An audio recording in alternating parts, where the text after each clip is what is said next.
Alegria, salve, salve, família Seente! Nós estamos muito felizes hoje com o nosso companheiro, que eu vou apresentar já já. Ele tem uma trajetória linda, onde adquiriu muito conhecimento.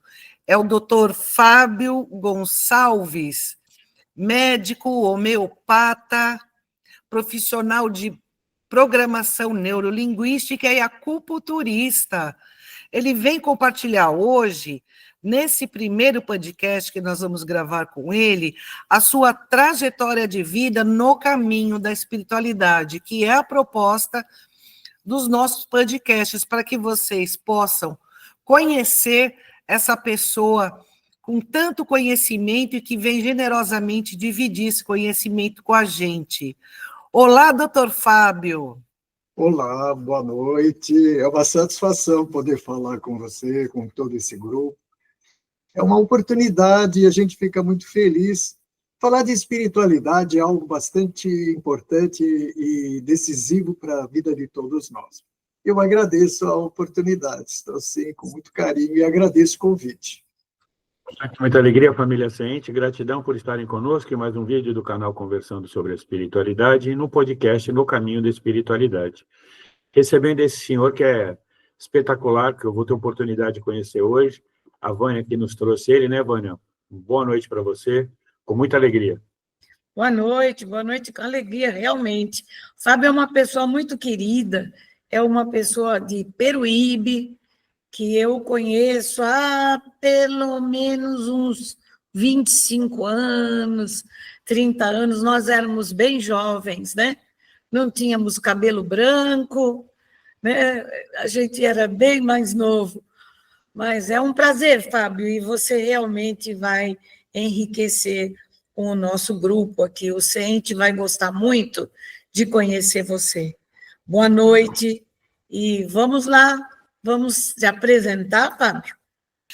Bom, doutor Fábio, é uma curiosidade minha, inclusive, eu acho que de todos nós, né, que também já te conheço há muitos anos, saber como foi o seu caminho da espiritualidade na sua vida. Comece contando para a gente, desde o seu nascimento, como era a sua relação com a espiritualidade, junto ao seu pai, sua mãe, a casa que você vivia. Começa contando para a gente como é que foi isso para você. Bom, seria uma longa história a partir daí já por si só. Mas eu vou tentar passar para você de uma forma resumida e direta. Eu nasci em berço não espírita, né? Deixa bem claro, minha mãe era filha de Maria, né? Era ligada à igreja, tá certo? Meu pai nunca foi muito ligado à religião. Por incrível que pareça, isso. Mas todas as vezes tem uma história alegre e feliz. Ela não é tão assim feliz em relação ao meu início. Ela tem um começo. Esse é um ponto importante, eu sempre tive anseios espiritualizados, acho que não tenho ideia, desde tenra idade. Dentro de mim, eu sempre busquei um anseio espiritual. Eu estudei num colégio de padres, né, curiosamente. O aspecto espiritual talvez se manifestou nisso. Eu fiz o Educandário Espírito Santo, que era Freiras, depois fui ao colégio de padres, colégio claretiano, mas sempre com esse anseio. Né? Em alguns momentos, como eu não tinha essa consciência, eu ainda cheguei até a pensar em ser padre, inclusive, naquele exato momento. Né? Mas a situação, eu vou resumir, era um pouco tensa até, porque foi com a separação dos meus pais em que houve uma procura da minha mãe por uma busca espiritual, certo? Ela fez uma busca solicitando num determinado grupo de pessoas meios, ou buscando meios para que o meu pai retornasse, porque meu pai saiu de casa. Eu tenho que colocar, porque essa é a verdade de todo o assunto, tá certo? E aí foi um longo período em que eu tive meus primeiros contatos com algo que eu poderia chamar de espiritualidade, né? Tive um senhor que me orientou nessa época e que tentou dar alguns passos para mim, com 11, 12 anos, e do qual eu comecei a perceber muitas coisas importantes dentro desse canal. Ele me levou com 12 anos de idade para um local, uma livraria em São Paulo, chamada Livraria do Pensamento. Ela é tradicional, né? Fica bem atrás ali da Igreja da Sé. E o livro, para vocês terem uma ideia, que me foi passado com 12 anos de idade, é um círculo de um grupo que eles tinham lá, que chamava-se, deve existir ainda, Círculo Esotérico da Comunhão do Pensamento, né? Em que eles, chamados esoteristas, né? Vamos colocar dessa forma, e ele me apresentou lá, eu até me filiei, tinha exatamente 12 anos de idade, né? Nessa ocasião. E eu diria que foi um misto de muitas coisas, de vivências nesse grupo, de leituras. Então, eu procurei, já com a minha adolescência, tomar contato com obras espiritualistas, né? E, de uma forma geral, então, sempre me interessei. Então, eu fui procurar o poder do pensamento positivo, de Norman Vincent Peale, eu estou falando com 13, 14 anos. O Joseph Murphy, famoso com o poder do subconsciente, isso no aspecto mental, né? E mesmo obras mágicas, por exemplo, do qual eu acabei conhecendo muitos, eu li as Clavículas de Salomão, obras até desse tipo, né? E outros materiais nesse nível. Praticamente, eu tomei esse contato com com esse tipo de ferramental. Eu procurava, através da leitura, conhecer bastante, né? Tomar frente a isso e buscando sempre um anseio de elevação espiritual, né? Não tive, assim, na relação com o grupo que me acolheu, acabou não sendo também muito satisfatório por alguns aspectos que ali transcorreram, mas que eu resolvi seguir, né? Após transpor esse período, mais conhecimentos e buscas, que isso sempre existiu e sempre existirá dentro de mim. Fábio, Então, oi. E para sua mãe, como ficava isso?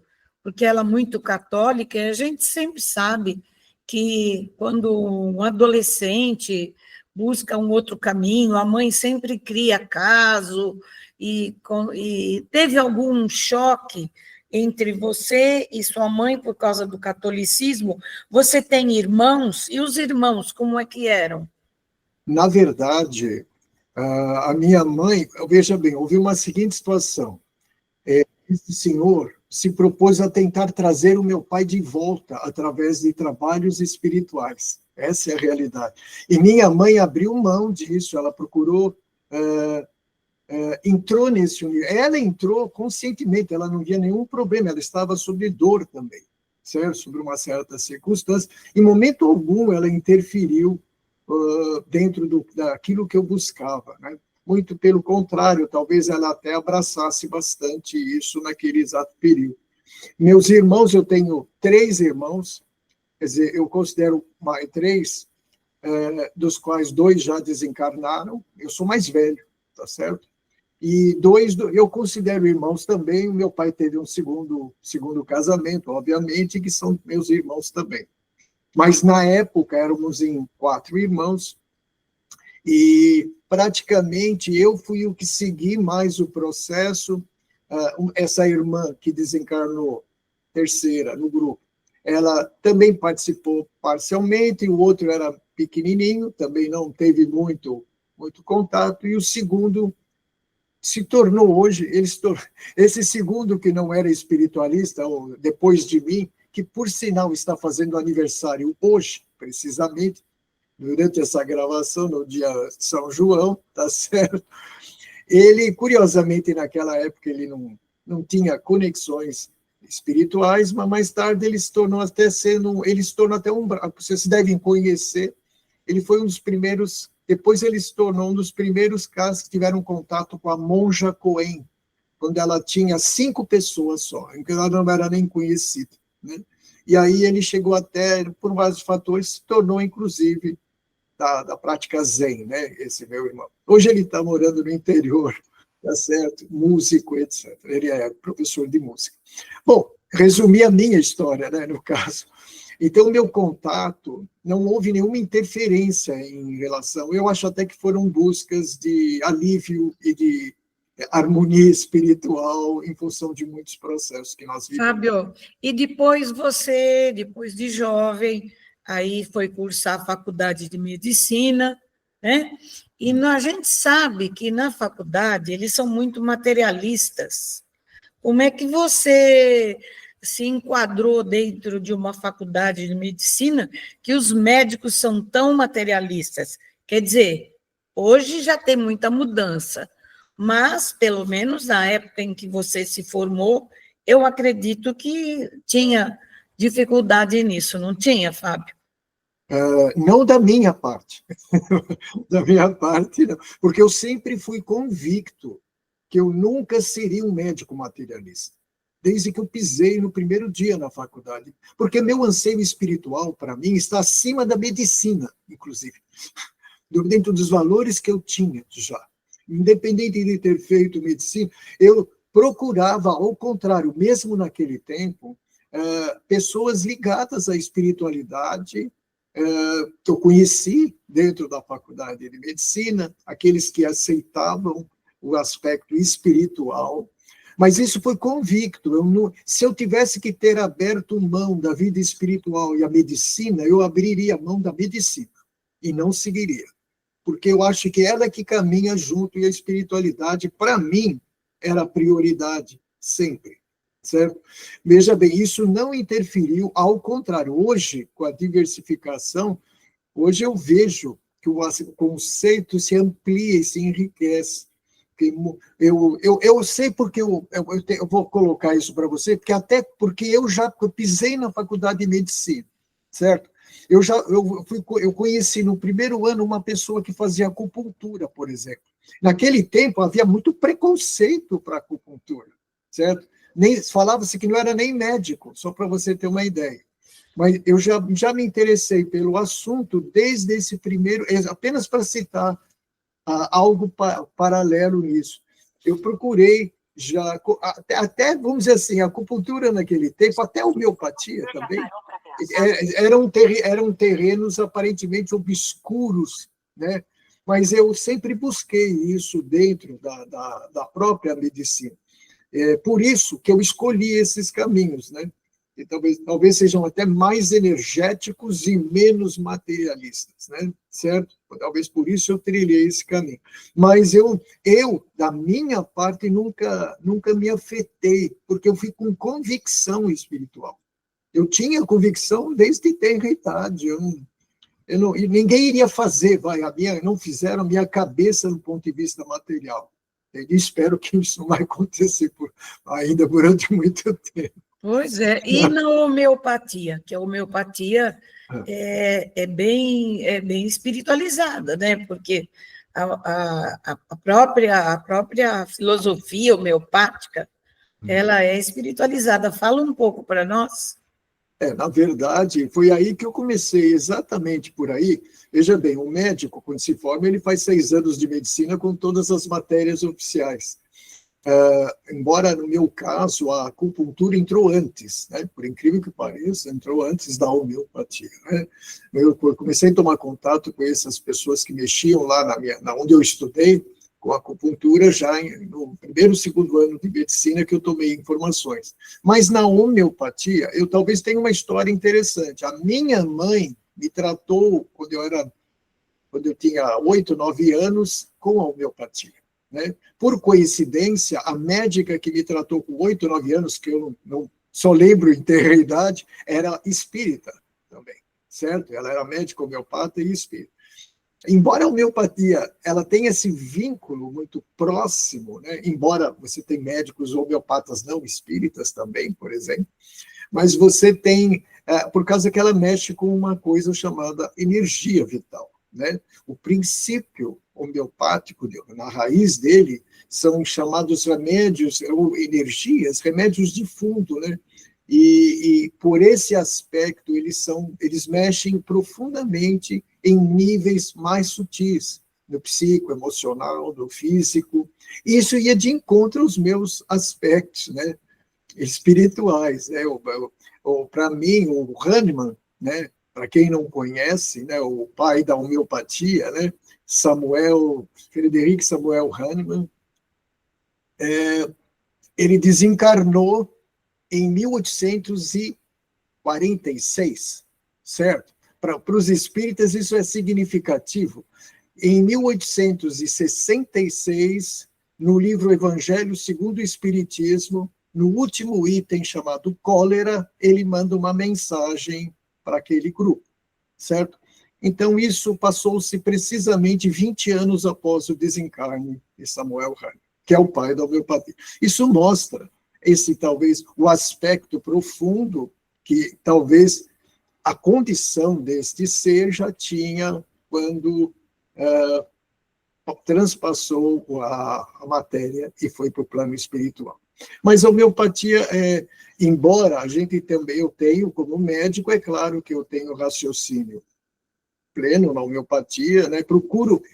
Na minha forma de abordar, eu procuro integrar as ferramentas, certo? Para mim, as causas das doenças, principalmente, elas são até espirituais, né? Embora tenha as afecções físicas, mas as emocionais e espirituais, para mim, estão em primeiro plano, certo? Eu considero elas as causas principais. Por isso, ter espiritualidade no meio de saúde é muito sério, né? Porque, queira ou não, às vezes, no meio oficial, hoje não acontece isso, nem graças a Deus, eu diria, isso não acontece tanto quanto eu vi há 30 anos atrás, mais ou menos, né? Que nem você fala, havia até constrangimento de alguns médicos em falar em espiritualidade. Eu arrisco a dizer que isso acontecia lá há 35 anos atrás, mais ou menos. Hoje, isso modificou-se muito, né? Mas os meus valores sempre foram esses, né? E sobre a acupuntura? A acupuntura também mexe, assim, na energia espiritual também? Ela entra mais a fundo? Ou a acupuntura é mais físico, mais energético, mais elétrica, a parte elétrica do corpo, ou coisa parecida? Não, para quem conhece a essência real da medicina, eu vou colocar a acupuntura, eu vou fazer um parênteses, medicina tradicional chinesa, né? Que a acupuntura é uma ferramenta dela, né? Quem conhece ou busca conhecer a essência da raiz de mais de 3.000 anos da medicina chinesa, você vê que eles foram os primeiros a falar em emoção e doença, por exemplo, certo? Para o chinês, apenas para dar um exemplo, a energia, a gente chama de energia, aqueles meridianos, aquelas linhas, têm energias, a gente chama de energia do fígado, do rim, do baço, né?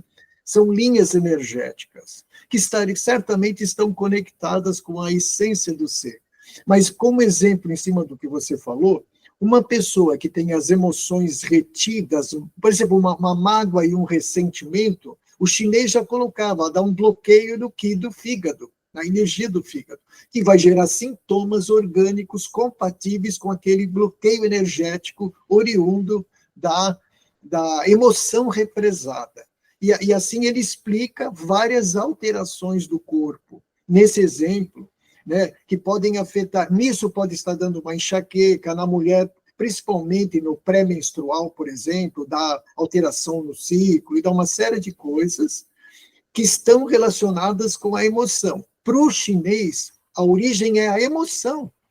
E aí você vai corrigir tentando com as agulhas, não só com a agulha é o principal, vamos dizer assim, você tem ervas lá, eles usam ervas, por exemplo. Por que eu falei isso? Se você me perguntar, eu como espírita e acupunturista, eu procuro verificar a interferência espiritual presente com isso. Eu vou até falar uma coisa particular para vocês. Para mim, um desequilíbrio emocional é quase sinônimo de espiritual.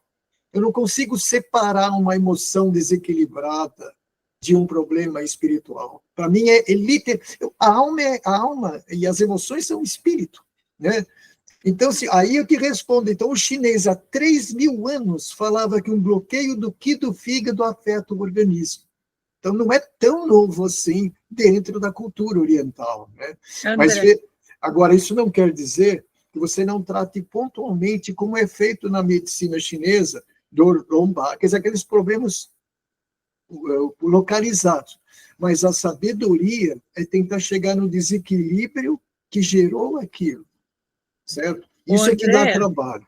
Andréia, o que você acha de tudo isso? Eu sei que você está aí, que você está se coçando para falar com ele. Então, vamos lá, fala aí, Andréia. Eu tenho uma curiosidade. Nós sabemos que hoje você é palestrante, certo? Em casas espíritas. Isso, sem dúvida.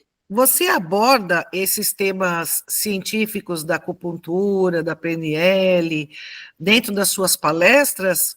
Ou você fala mais da doutrina de Kardec? Como é que é feito essa sua explanação? Olha, eu procuro, dentro de cada espaço que eu tenho, me colocar dentro daquilo que eu posso apresentar, né?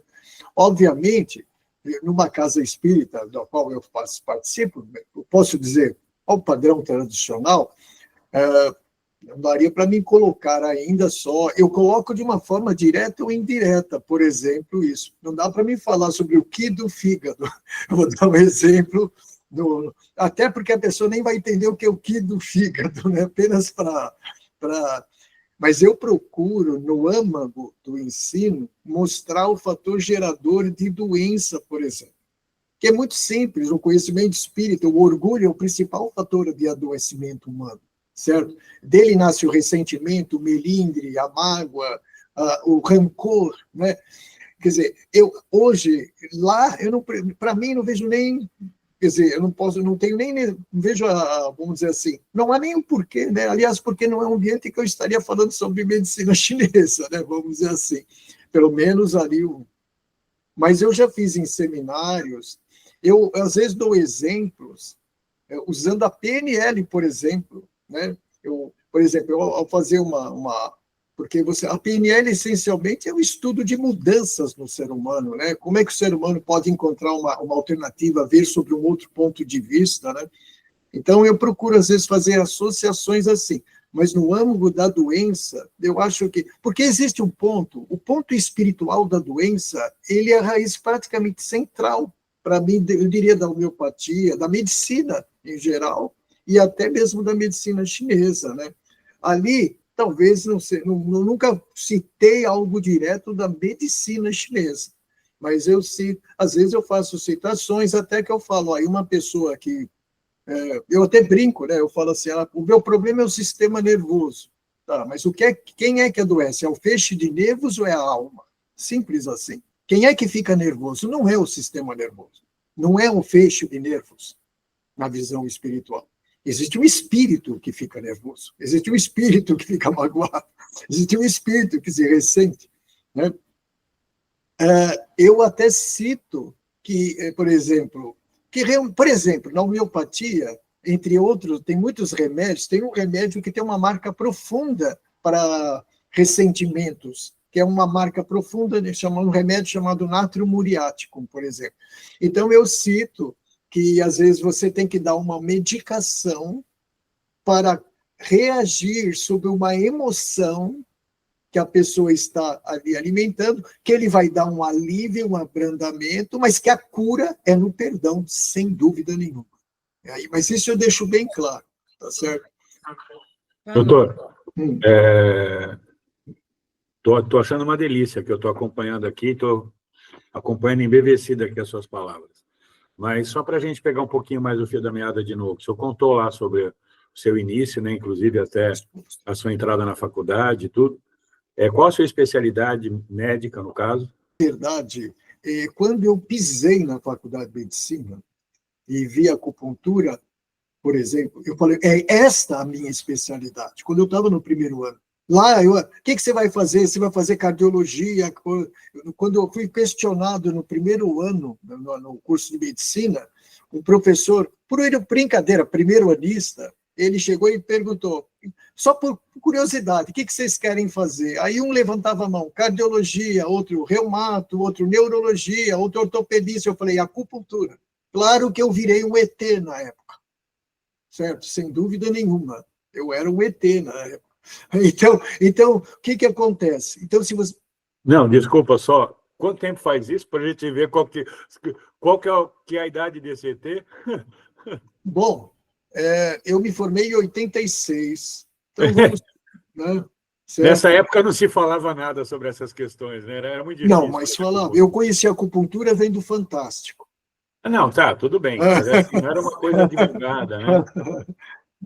Não, mas acontece que já tinha. É até uma história curiosa, não sei se vale a pena sobre isso. Eu conheci um senhor, eu estudei em Mogi das Cruzes, em São Paulo, né? Eu conheci um senhor, quando eu estava morando, eu fui morar em Mogi, você vê como é a minha ligação. Eu fui morar em Mogi das Cruzes, e morei numa repúblicazinha com 2, 3 pessoas, e aí eu soube de um, eu não sei se eu vou falar um conhecimento que vocês devem ter, eu soube de um senhor, um amigo meu dali, que eu conheci rápido, tem um senhor aqui que trabalha com geladeiras, sem exagero, é isso mesmo, trabalha com geladeiras, e ele construiu uma máquina Kirlian, não sei se vocês sabem o que é isso, é uma que mede as aulas humanas. Eu estou falando lá em 1978, mais ou menos, né? 1970. Eu falei, opa, porque eu sou um leitor da revista Planeta desde os 14 anos de idade. Eu gostava desses, por isso que eu me interesso por isso. Eu lia a revista, eu esperava a revista Planeta, só para vocês terem uma ideia, para ver sobre esses assuntos. Então, o que acontece? Eu falei, eu só conhecia a máquina Kirlian por ter lido. Eu falei, o quê? O homem trabalha com geladeira, construiu uma máquina Kirlian? Então, vamos conhecer. Vamos conhecer quem é esse senhor. Pois bem, eu fui lá, junto com outro colega meu, que estava no primeiro ano. Bom, foi uma das noites mais agradáveis. Ele recebeu muito carinho, né? Me apresentei, que eu tinha curiosidade. Pois não, vocês vêm aqui. Eu só sei que eu vou brincar que a mulher... A gente saiu 2 horas da manhã, a mulher estava sonolenta servindo bolinho naquele dia. Ele também gostava. Agora, é claro que os assuntos dele extrapolavam o que encaixavam tudo o que eu queria.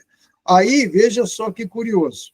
Ao saber que ele fazia a máquina Kirlian, aí ele falou assim, eu tenho um bolo aqui de comunicações que nós fazemos em grupos para fazer contato com extraterrestres. Aí ele me mostrou um monte de, vamos dizer assim, verdadeiras psicografias em que eles iam nos morros, ele ia nos morros lá da região de Mogi, naquela região ali, e mantinham contatos. Ele me mostrou tudo isso. E aí ele fala, a coisa mais surpreendente, eu estou falando lá, ele diz assim, eu de vez em quando faço acupuntura por hobby. Eu falei, não é possível isso. Nossa, que incrível. Assim, aí ele me mostrou um livrinho, eu conheci a acupuntura sim. Eu falei, eu via no Fantástico, me interessava, entendeu? Eu via aquelas, eu falei, mas eu quero saber sobre isso. E aí ele pegou e me deu um livrinho simples que tinha no mercado, e aí foi até um caso interessante, que ele fazia numa menina lá, umas agulhas, que a menina nem precisou teve um problema no fêmur e não precisou ser operada depois que ele fez as sessões de acupuntura por hobby. Entendeu? É algo assim surreal, né? Realmente é algo inusitado. Bom, o resultado disso é que a gente frequentou muitas vezes lá, porque ele tinha, assim, bastante... A turma o comparava com o professor Pardal, vamos dizer assim, nessa época. Então, em cima disso, ele juntava todos os assuntos, essa questão da aura humana, né? Além do Kirlian, ele mostrava, né? Aquela questão de você observar a aura, observando o ser humano, tal, alguns conhecimentos disso. Isso ia de encontro, tudo que eu sempre quis, na verdade. Então, isso teve... Agora, a pergunta sua é pertinente. as pressões que eu tive para não seguir esse caminho foram muito grandes, né? É claro que eu tive vantagens e desvantagens nessa escolha. Eu posso afirmar isso para vocês. Doutor Fábio, eu tenho uma curiosidade. E mediunicamente, você já teve algum contato mediúnico? Você é portador de alguma faculdade específica? Como funciona isso para você? Bom, a mediunidade sempre fez parte, aí eu posso dizer, vamos dizer assim, no período em que eu fui lá recolhido na infância, veja bem, eu vou são dois aspectos. Como eu disse, não fui muito feliz, mas eu fui braço direito, entre aspas, de um chefe de terreiro, no caso, que era a pessoa que eu vivi, tá certo? Então, eu trabalhava com o que eles chamam de como se fosse um ogã, isso lá na minha infância, tá certo? Só para dar um exemplo. Enfim, eu era um ajudante, um auxiliar, apenas isso que eu fazia. Vamos colocar assim, embora isso possa ser considerado um processo mediúnico, eu nunca tive uma psicofonia, tá certo? Exemplo, naquele período, passado todo o período, quando eu tive que me mudar para Peruíbe, isso já há bastante tempo, mesmo já formado, etc., eu procurei uma casa espírita, né? E praticamente para trabalho como médium em obsessão, em desobsessão, há mais de 30 anos. Então, eu sou médium, né, em sessões de desobsessão há mais de 30 anos, hoje, basicamente. Então, eu trabalho como médium em desobsessão. E psicografia? Você Não. tem algumas ou não? Não. Eu cheguei a participar de psicopictografia. Quando teve um trabalho de desenho e pintura mediúnica, eu cheguei. É que isso iniciou-se depois, não ficou um período depois, a casa não seguiu, não levou avante. Mas eu cheguei a participar mediunicamente com a psicopictografia durante aquele período. E eu diria que até o que eu faço hoje, eu sou palestrante, né, certo? E trabalho como médium em desobsessão, médium psicofônico. Tá. E os trabalhos de cura dentro do centro que você faz parte, nos trabalhos de cura, você tem alguma função? Não. Não.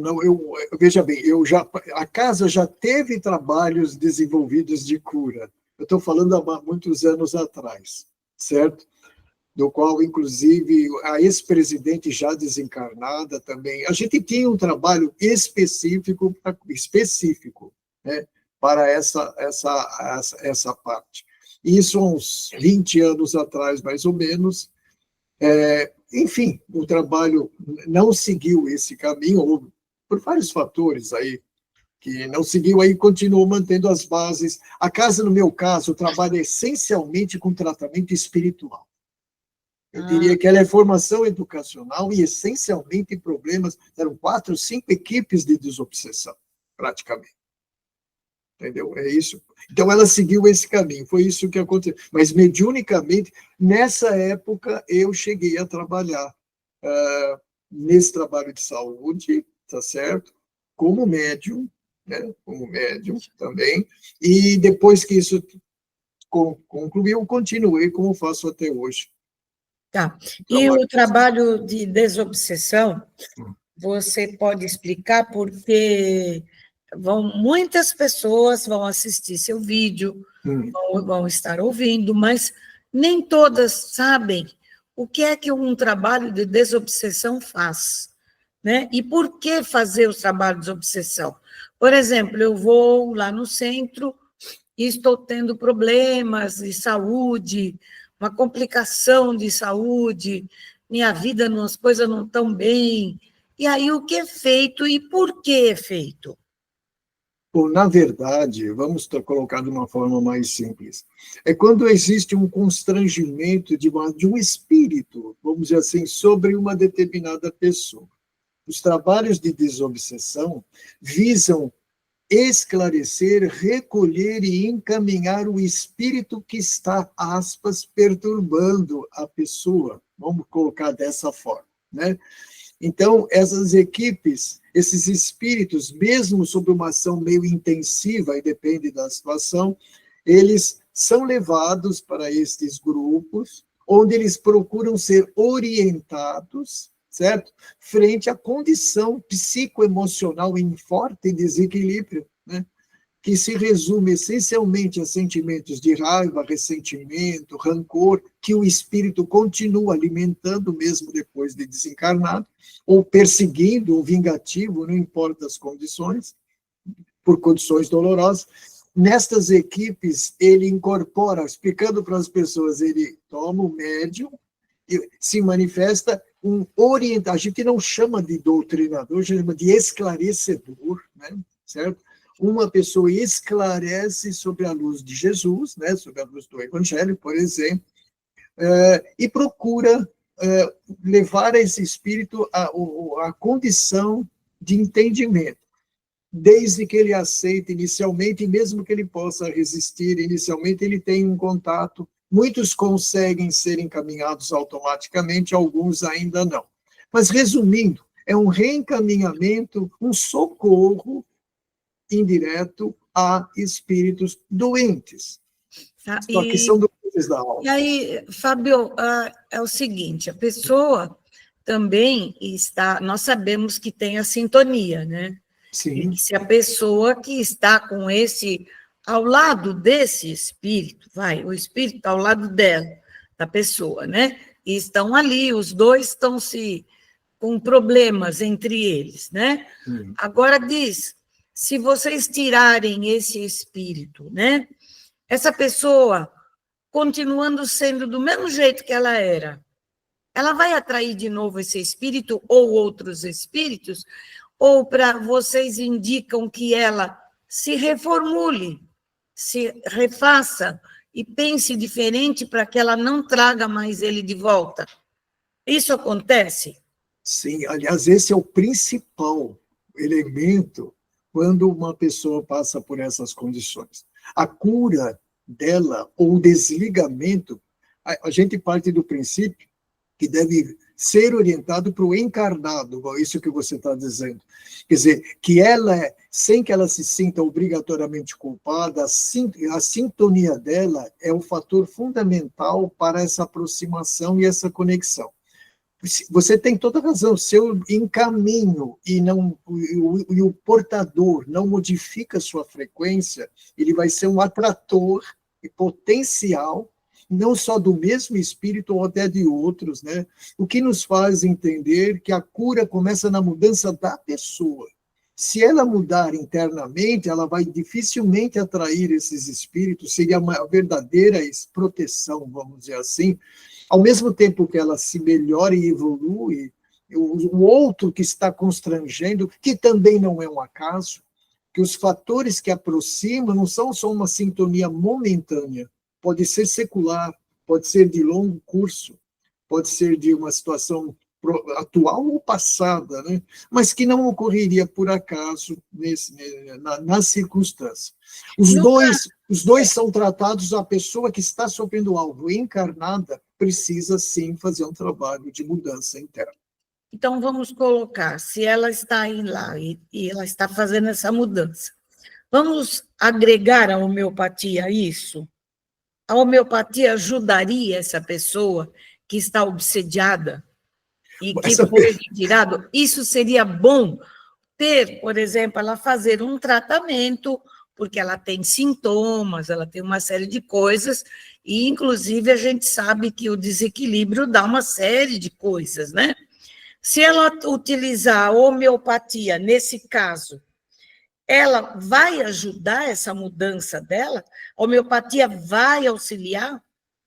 Vamos entender a homeopatia como uma energia, né? Vamos só para você entender. É mais uma ferramenta poderosíssima dentro da energia.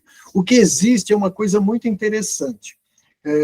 Por exemplo, eu diria que uma pessoa nessas condições, como eu mexo, estou dentro do trabalho, né, espiritual, certo? E atendo isoladamente, que coincidência, não, às vezes você atende no consultório pessoas perturbadas, tá certo? Não é tão incomum. O que existe na a homeopatia. Se você buscar uma substância que existe, vou tentar colocar de uma outra forma. Existem remédios que sinalizam sintomas de quase uma possessão espiritual. O nome, vou dar um exemplo. Tem um remédio na homeopatia chamado Datura stramonium, né? Sabe qual é essa erva? Chama-se erva do diabo, essa erva. É conhecida com esse nome desde a Idade Média. Por exemplo, esse remédio, ele pode ajudar, se eu fosse colocar uma pessoa para tratar, se ela estiver com um problema grave de obsessão, eu diria aí sim são duas forças. Ela precisa do tratamento espiritual e eu, como homeopata, iria dar o Datura stramonium como mais uma energia para poder ajudá-la a reequilibrar isso, certo? A recompor o estado energético. Porque, assim, o homeopata, ele procura o remédio, é um conjunto de sintomas e eu dou por semelhança, certo? Aquilo que está se apresentando por semelhança é que você introduz o chamado remédio de fundo. E aí você vai levar em consideração o temperamento, a emoção, os sintomas físicos. Nesse caso, a pessoa está apresentando um transtorno obsessivo. Essa pergunta é curiosa, porque eu tenho a impressão que na época do Hahnemann, ele deve ter se defrontado com muita obsessão, não sei como eles faziam isso na Idade Média, ainda não tenho a menor ideia, mas o fato é que provavelmente esse medicamento foi muito, eu estou dando exemplo, ele foi muito utilizado para recompor, mas é que os dispositivos as ferramentas de esclarecimento, acho que hoje são muito mais amplas, né? Pelo que eu conheço de Hahnemann, quando ele criava um medicamento, quem usava primeiro era ele. Ele fazia as experiências com ele endoidava com os medicamentos que ele criava. Ele literalmente fez, tanto que o princípio seria a experiência do homem são, olha só, e não nos animais, né? A homeopatia não saiu desse princípio, originalmente. E ele foi o primeiro experimentador de 30 das medicações. São as bases, né? Como se como se ela provocasse a doença artificial que ela cura, né? Por isso, então eu pego por semelhança e curo por semelhança. Né? Por isso homeopatia, né? Então, semelhança cura semelhante, é verdade. William? Doutor Fábio, bom, a conversa está sendo ótima e a gente já convidou o senhor aí para fazer outros podcasts para a gente falar sobre os assuntos de maneira mais pontual, né? Hoje estamos falando um pouco mais do senhor tal, e da sua trajetória, da sua tarefa tal. Aí o senhor disse que o senhor mudou para Peruíbe, chegou aqui e começou a fazer outros trabalhos. E hoje, o senhor já comentou que trabalha mediunicamente hoje numa casa espírita, mas essa casa foi fundada pelo senhor participa dela, ela já existe há muito tempo. Conta um pouquinho essa parte aí do senhor na atualidade. Vamos chegar em 2025 agora. Não, tranquilo. Na verdade, eu acredito que quando eu cheguei aqui, essa casa, eu vou chamar essa casa que me acolheu, acho que ela tinha 4 anos de existência, 4 a 5 anos de existência, certo? Então, desde então, eu procurei, essa casa foi o primeiro ponto em que eu busquei na época, porque eu vim para Peruíbe numa condição energética muito debilitada, né? Eu vim em busca de me recompor em função do quadro que eu estava apresentando. Então, eu procurei a Casa Espírita Nosso Lar, onde eu atuo até hoje, certo? E lá eu passei todos esses anos, praticamente, apenas 2, ele está falando até 2025, praticamente em atividades normais dessa casa, desde então, desde os tratamentos espirituais que eu passei, né? De tratamentos espirituais, depois eu me tornei um trabalhador da casa, né? E aí eu comecei, nas funções de trabalhador da casa, de todas as funções que se faz numa casa. Quer dizer, a minha parte não é administrativa, eu só fui um trabalhador da Casa Espírita. Mas eu acredito que a casa, quando eu cheguei e fui acolhido por ela, eu posso dizer que eu procurei, não recolhi, devia ter uns 4 a 5 anos de vida a casa. Certo? Faz quantos anos isso já, Fábio? Então, eu acredito que tenha 30 anos. Então você já 30. tem... você já fez bodas de prata. Já, sem dúvida nenhuma. Mas, como eu disse, então, na casa espírita, aliás, foi a primeira coisa que eu procurei, porque é que a história é muito ampla, eu cheguei debilitado, quero deixar bem claro, em termos de saúde, em termos energéticos, entendeu? E a primeira coisa que eu procurei foi procurar uma casa espírita. Foi o que eu fiz nessa ocasião. Eu quero pedir para você, meu amigo que está nos assistindo, essa conversa deliciosa com o Dr. Fábio, para você deixar seu like aqui para a gente, contribui aqui com o canal Conversando sobre Espiritualidade, contribui com esse podcast, se inscreve no canal, aciona o sininho para você receber as notificações.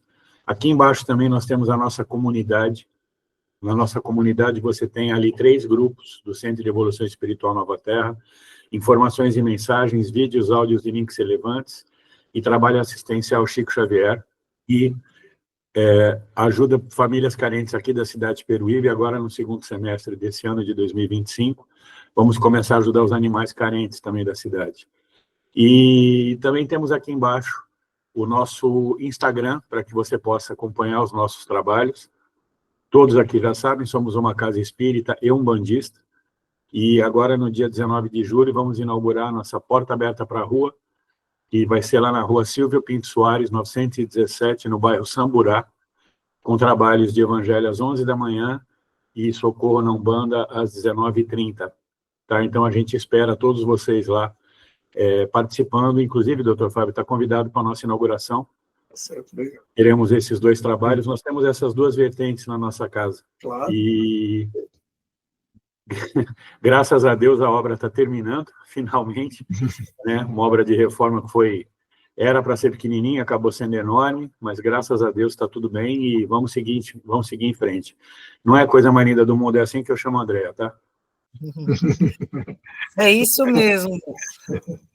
William, é o seguinte, gostaria também de informar que a gente vai deixar aqui os contatos de atendimento do Dr. Fábio, quem quiser contactá-lo como médico, homeopata, ou profissional de PNL, ou acupuntura, a gente vai deixar aqui o contato, né, Dr. Fábio? O senhor passa para a gente, não sei se você faz esse atendimento da medicina online, porque nós temos aqui na Família Ciente gente do Brasil e até do exterior, se você faz esse trabalho online. Só não dá para fazer acupuntura online, né? Ainda não dá. Eu ainda falo, a não ser que seja o sistema voodoo, né? Eu tô brincando.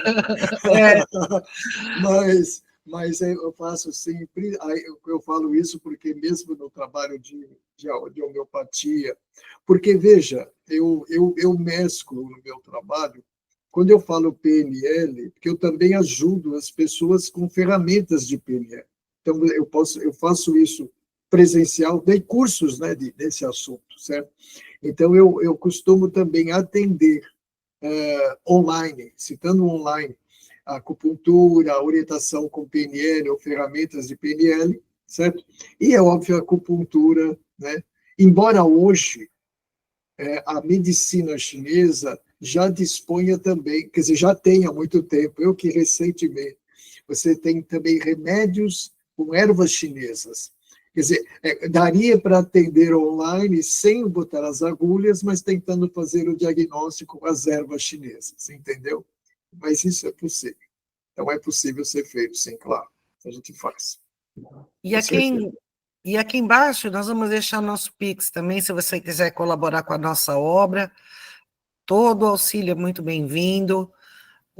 Nós temos a obra terminando, nós temos a manutenção da casa. Hoje a gente tem a participação da ajuda de muitas pessoas, mas ainda não é suficiente para que um ou outro acaba ajudando mais. Então, é muito bem-vindo o seu auxílio.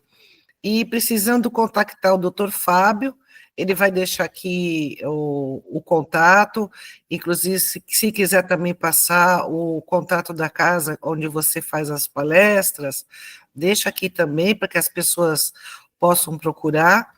E queria pedir para você, doutor Fábio, que deixasse aqui um recado que venha do fundo do seu coração, para todas as pessoas que estão te assistindo agora, algo inspirado, que venha do fundo da tua alma.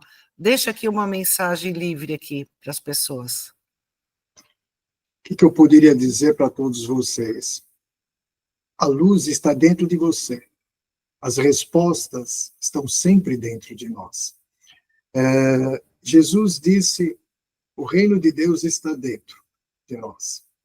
E se a gente procurar essa luz, esse entendimento, esse autoconhecimento, a gente vai poder reverter grande parte dos nossos desequilíbrios.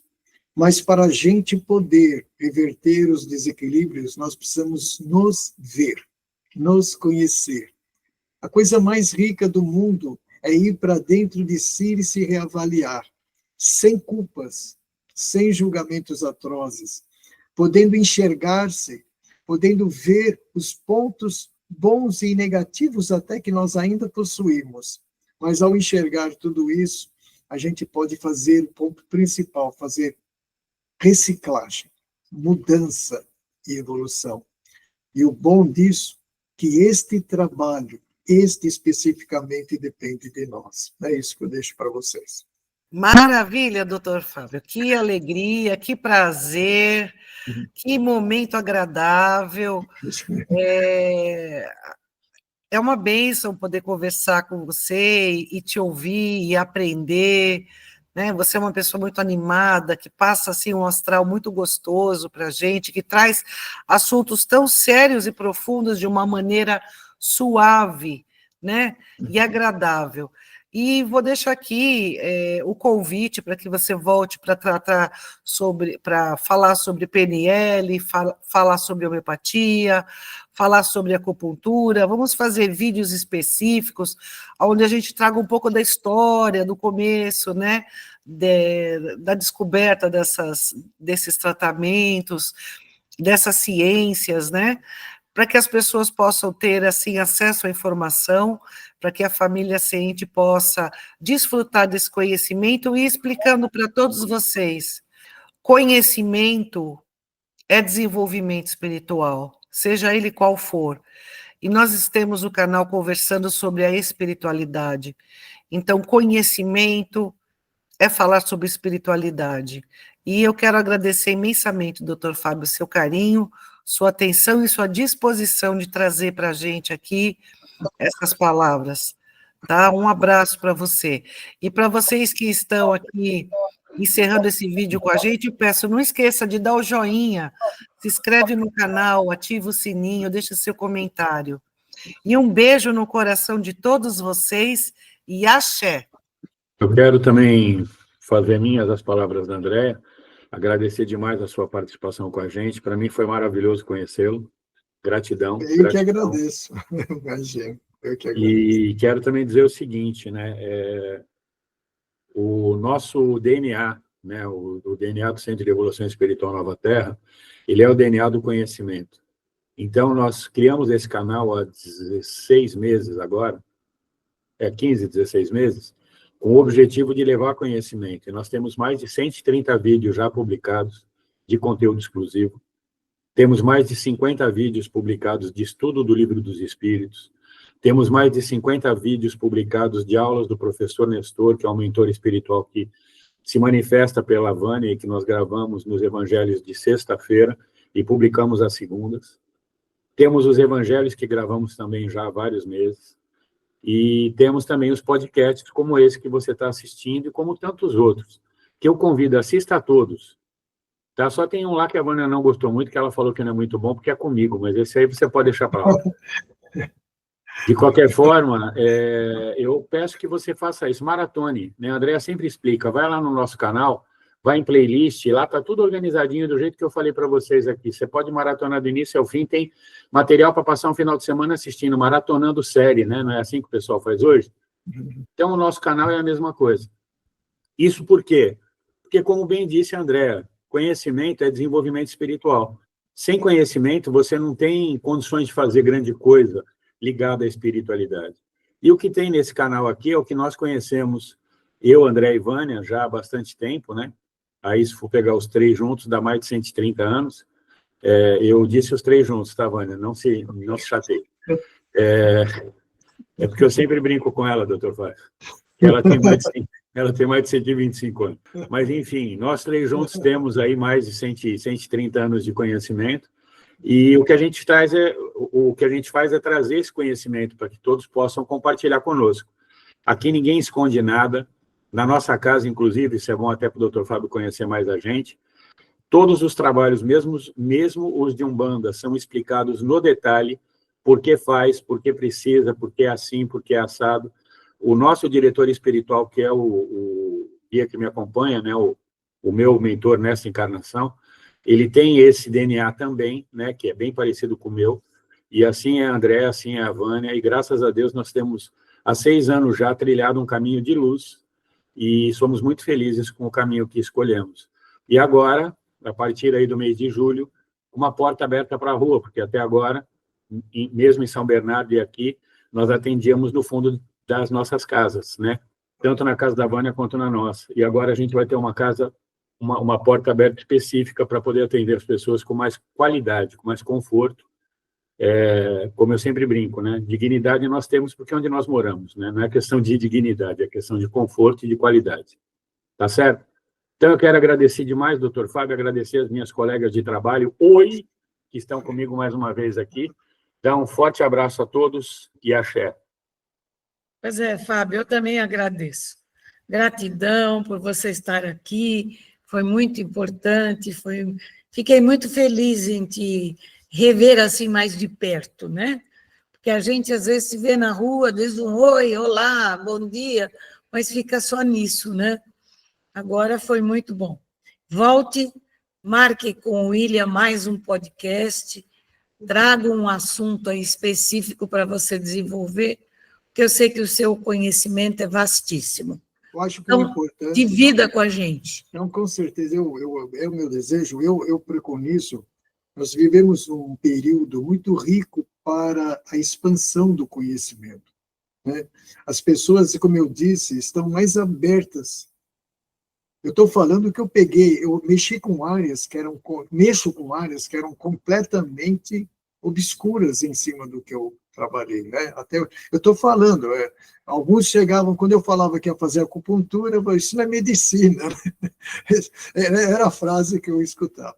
Mas hoje, é o que o William disse bem, eu compartilho, cada um tendo a sua ferramenta, seja onde for, quanto mais informação, mesmo com ideias diferentes entre si, as pessoas podem se somar hoje em dia, isso é o mais importante, elas podem se integrar, esse respeito a todas as manifestações, as manifestações assistenciais, elas têm que acontecer onde quer que seja.